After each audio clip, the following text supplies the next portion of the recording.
चला तर विद्यार्थी मित्रांनो, आज आपण सुरू करूया 6वी मॅथ्स मधील पहिला chapter basic concepts in geometry. तर चला अधिक वेळ न दवडता आज आपण या पहिल्या चॅप्टरला सुरुवात करूया। कोणत्या बेसिक कन्सेप्ट्स आहेत ते आपण चला पाहूया। पहिली कन्सेप्ट पॉइंट्स। पॉइंट्स मध्ये सिंपली समजून घ्या, फार काही टेन्शन घेण्याची गरज नाही, सगळ्या कन्सेप्ट्स एकदम इझी आहेत। पॉइंट म्हणजे काय? A point is shown by a tiny dot. Tiny म्हणजे छोटा, एका छोट्या डॉटने हा पॉइंट दाखवला जातो। म्हणजे असा आपण एक डॉट घेतो, याला पॉइंट म्हणतात। एबीसीडी मधलं कोणतंही लेटर तुम्ही यासाठी यूज करू शकता, फक्त आपल्याला या ठिकाणी कॅपिटल लेटर्स यूज करायचे आहेत। फॉर एक्झाम्पल तुम्हाला PAT हे लेटर्स या ठिकाणी दिलेले आहेत। रांगोळीमध्ये सुद्धा पहा, आपल्या गृहिणी असे डॉट देतात पहा रांगोळी काढण्यासाठी। तर हे सगळे काही पॉइंट्सचेच फॉर्म आहेत, यालाच पॉइंट म्हणतात। एक डॉट, टायनी डॉट। सेकंड आपली कन्सेप्ट आहे लाईन्स। पण मी या ठिकाणी एक लाईन काढलेली बोर्डवर, लाईन।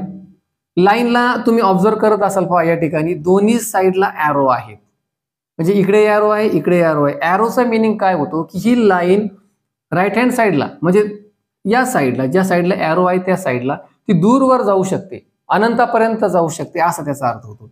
लेफ्टला एरो आहे, लेफ्टला सुद्धा ती खूप दूरवर जाऊ शकते, असा त्याचा अर्थ होतो। ही झाली लाईन। लाईनला आपण जर सिंगल लेटर मध्ये नाव द्यायचं असेल तर तुम्ही या ठिकाणी पहा, मी एल नाव दिलेलं आहे।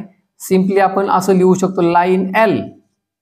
एलच्या ऐवजी एबीसीडी मधलं कोणतं एक स्मॉल लेटर तुम्ही या ठिकाणी यूज करू शकता, ABCD, लाईक दिस, ABCD, LMN, लाईक दिस। कॅपिटल लेटर मध्ये जर नाव द्यायचं असेल तर मग या ठिकाणी डबल लेटरचा यूज करावा लागतो, की जो मी या ठिकाणी घेतला AB।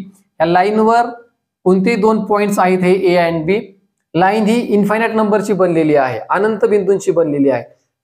त्या अनंत बिंदूंपैकी मी या ठिकाणी फक्त हे दोन पॉइंट्स विचारात घेतलेत, A आणि B। कोणते दोन पॉइंट्स? Any two points. तर आपण या ठिकाणी लाईनला नाव देऊ शकतो, लाईन AB। और AB म्हणू शकता तुम्ही, किंवा BA पण त्याला म्हणू शकता, और लाईन BA, लाईन BA। तर अशा तीन प्रकारे आपण या ठिकाणी लाईनला नाव देऊ शकतो। पुढची कन्सेप्ट आपण पाहूया, line segment. Line segment, line segment म्हणजे काय? मराठीमध्ये आपण त्याला रेषाखंड म्हणतो। रेषाखंड, रेषेचा खंड म्हणजे लाईनचा एक पीस फक्त बाजूला काढायचा, त्याला आपण म्हणतो लाईन सेगमेंट। आता मी या ठिकाणी स्ट्रेट लाईन काढली, या स्ट्रेट लाईनचा समजा मी या ठिकाणी एक पॉइंट घेतला आणि या ठिकाणी एक पॉइंट घेतला, तर एवढा एक पीस बाजूला काढणे। समजा या ठिकाणी नाव आहे P, इथे आहे Q, तर PQ ला मी या ठिकाणी असा बाजूला केलेला आहे, सेपरेट। तर याला म्हणतात line segment. It can be read as segment, सेगमेंटचा शॉर्टकट SCG, सेगमेंट PQ और सेगमेंट QP, असं नाव देऊ शकतो आपण, PQ और QP। या ठिकाणी कॅपिटल लेटर्स यूज करायचे आहेत आपल्याला, नेहमी स्मॉल लेटरचा यूज नाही करायचा आहे। त्याला म्हणतात लाईन सेगमेंट। आता एंड पॉइंट्स, लाईन सेगमेंटचे एंड पॉइंट्स कोणते असतात? तर ज्या ठिकाणी लाईन सेगमेंटचा एंड होतो, म्हणजे हा लाईन सेगमेंट आहे, पॉइंट P आणि Q च्या ठिकाणी त्याचा एंड होतो, पॉइंट P आणि Q ला एंड पॉइंट्स म्हणतात लाईन सेगमेंटचे।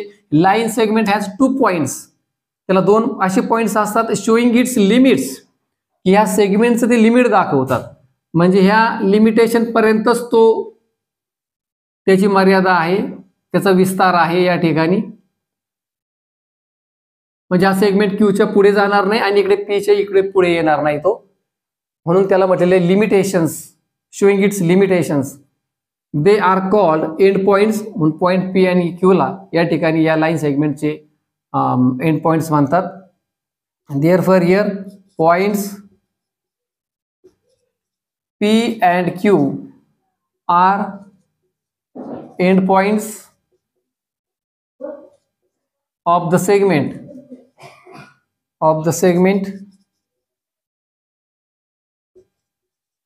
PQ। तर अशा प्रकारे आपण या तीन कन्सेप्ट पाहिल्या। पुढची कन्सेप्ट पाहूया आपण। पुढची कन्सेप्ट रेज। रेज म्हणजे किरण। मी या ठिकाणी फिगर काढलेली आहे रेजची, रे PQ। Ray is a part of line, हा सुद्धा लाईनचा पार्ट आहे। ज्याप्रमाणे लाईन सेगमेंट हा लाईनचा पार्ट होता, आपण आताच ती कन्सेप्ट पाहिली। It starts at one point.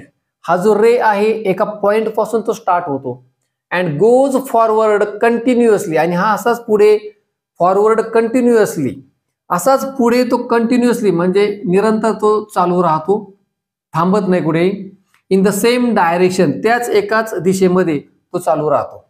कारण का आता त्याला एकाच साईडला एरो आहे, पहा लाईनला आपला दोन्ही साईडला एरो होता, लाईन दोन्ही साईडला ती कंटिन्युअसली चालू राहत होती. पण तो रेच्या बाबतीत मात्र तसं नाही की रेला फक्त एकाच साईडला एरो आहे, त्यामुळे रे फक्त एकाच साईडला त्या सेम डायरेक्शन मध्ये पुढे जात राहणार आहे.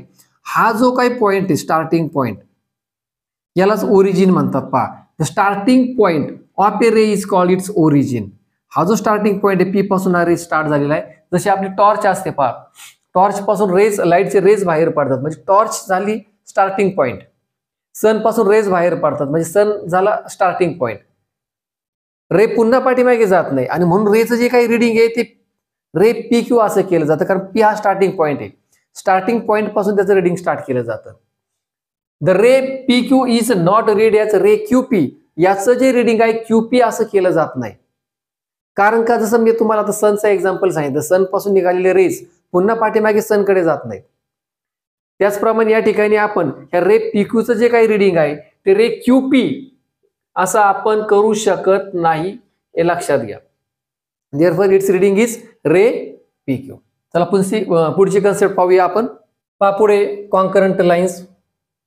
When to or more lines pass through the same point, जेव्हा दोन किंवा टू म्हणजे दोन, और मोर लाईन्स दोन किंवा दोन पेक्षा अधिक lines pass through the same point, pass म्हणजे जाणे, जर एकाच पॉइंट मधून जात असतील, they are called as concurrent lines, तर त्या लाईनला कॉन्करंट लाईन्स म्हणतात.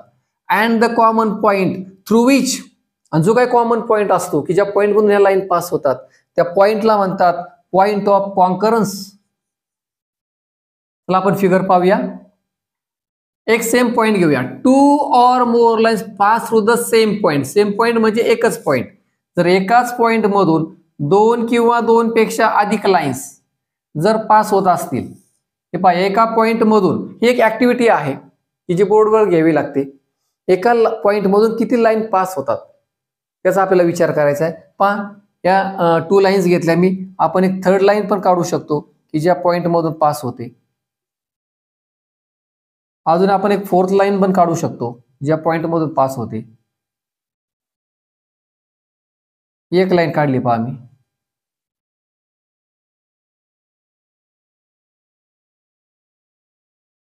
अजून एक लाईन काढली आपण. That means we can draw infinite number of lines through the same point. एकाच पॉइंट मधून आपण इनफायनाइट म्हणजे अनंत रेषा काढू शकतो. इथे प्रॉपर्टी दिली असेल पहा, and infinite number of lines can be drawn. अनंत संख्या, अनंत रेषा या ठिकाणी काढल्या जाऊ शकतात थ्रू द वन पॉइंट. एका पॉइंट मधून आपल्याला या ठिकाणी असंख्य रेषा या ठिकाणी मिळाल्याचं लक्षात येते.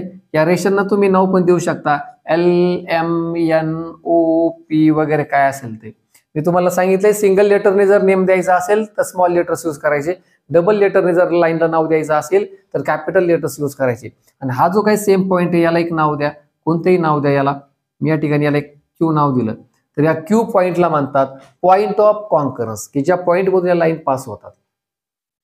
तर एका लाईन मधून आपण पाहिलं infinite number of lines can be drawn to the same point. एका पॉइंट मधून आपण असंख्य रेषा काढू शकतो. परंतु आश्चर्याची बाब अशी आहे की या ठिकाणी मी पुढची प्रॉपर्टी दिली, जर दोन पॉइंट्स तुमच्याकडे असतील तर पहा, वन अँड ओनली वन, फक्त एकच रेषा, can be drawn through any two distinct point. जर दोन पॉइंट्स असतील तर दोघांना कव्हर करणारी फक्त एक आणि एकच रेषा आपण काढू शकतो. पहा या दोघांना कव्हर करणारी.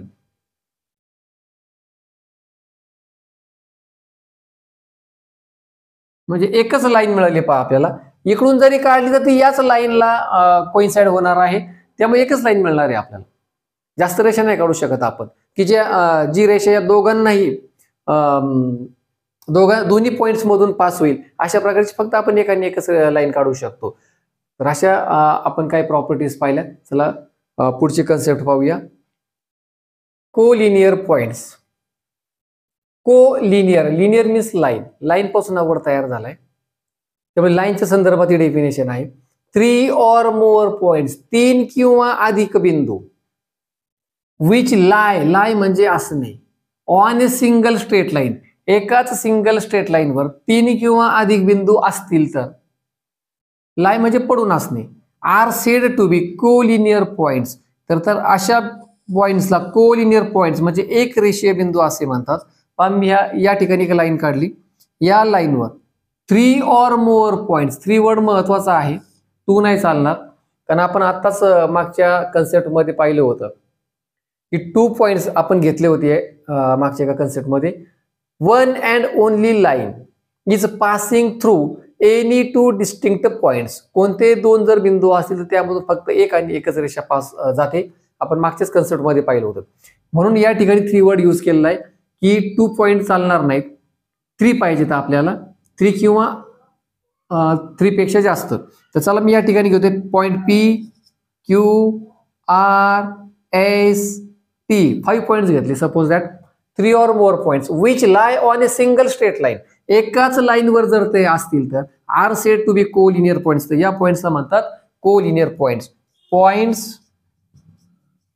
P Q R S and T are collinear points, यांना एक रेषीय बिंदू असे म्हणतात.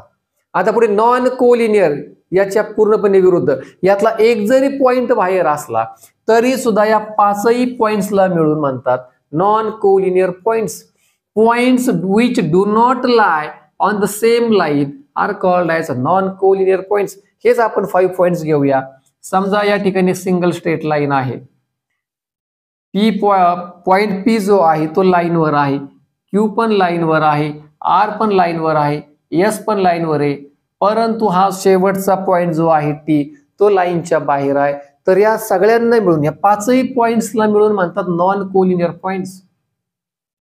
पॉइंट्स हा एक पॉइंटचा बंच आहे. Points P Q R S and T are non collinear points.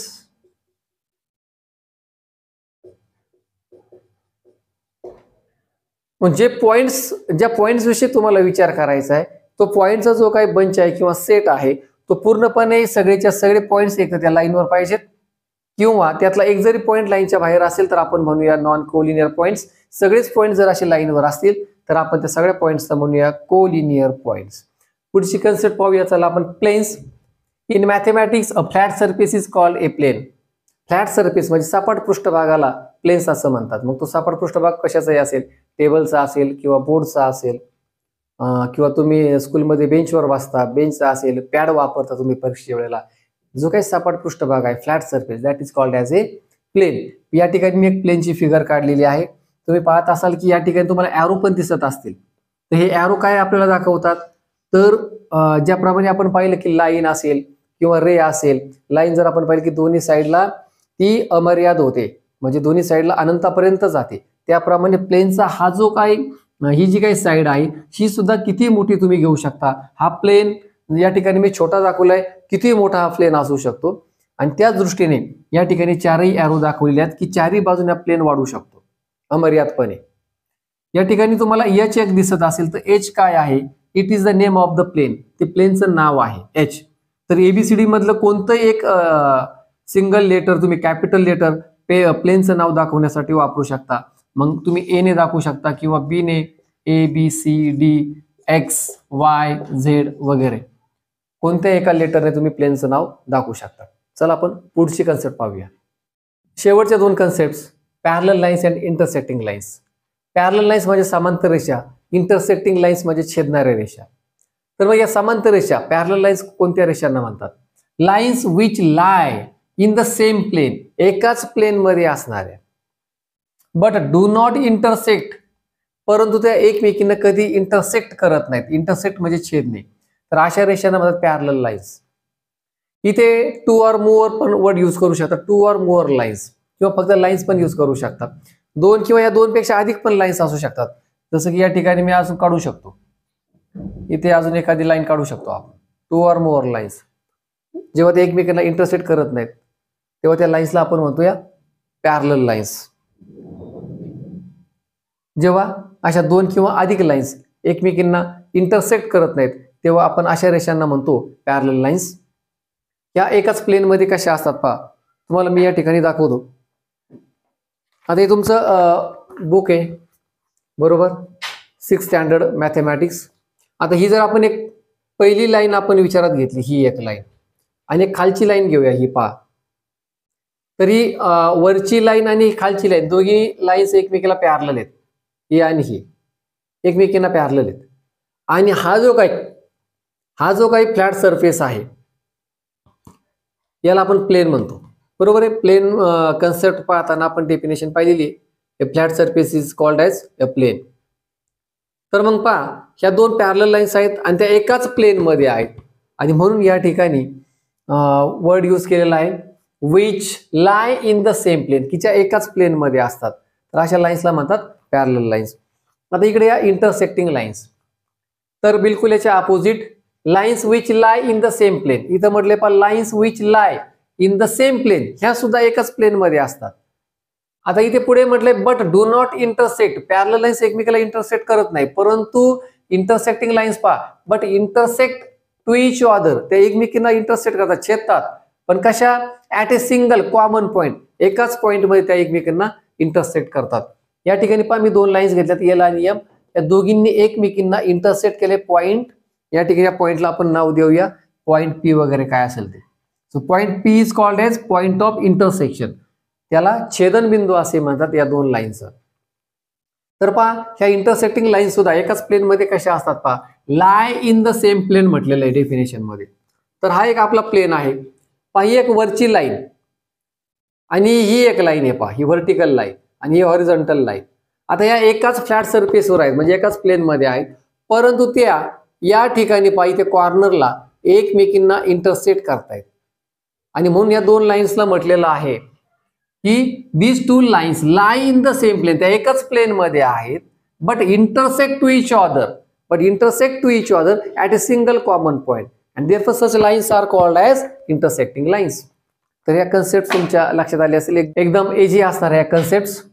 आपण खूप छान पद्धतीने पाहिलेत, मला असं वाटतं सगळं काही तुम्हाला समजलं असेल. तर पुढचा व्हिडिओ आपण बनवणार आहोत प्रॅक्टिस सेट 1 साठी. तर तो व्हिडिओ नक्की पहा, मला पूर्ण खात्री आहे तुम्हाला सगळं काही खूप छान पद्धतीने समजलं असेल. कमेंट बॉक्समध्ये नक्की कमेंट करा. अजून ज्या मुलांनी आपल्या चॅनलला सबस्क्राईब केलं नसेल तर सबस्क्राईब जरूर करा, बेल आयकॉनला क्लिक करा. तर चला आपण थांबूया, पुन्हा भेटूया पुढच्या व्हिडिओमध्ये प्रॅक्टिस सेट 1. तोपर्यंत नमस्कार.